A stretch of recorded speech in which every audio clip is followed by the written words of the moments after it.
Guys, আপনারা সবাই কি ভালো আছেন? আশা করি আপনারা সবাই ভালো আছেন। আজকে MP5 দিয়ে দুটা হেড মারবো, আপনারা দেখতে থাকুন।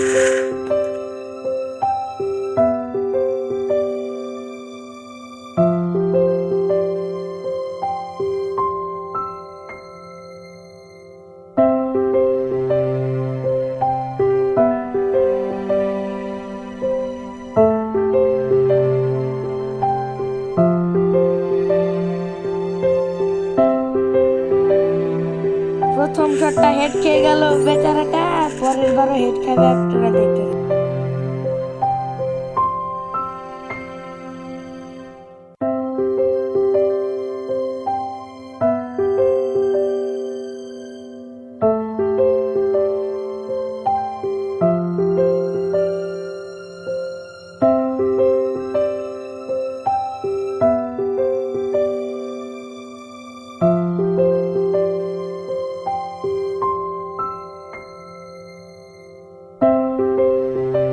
দেখলেন তো আমার দুইটা হেড।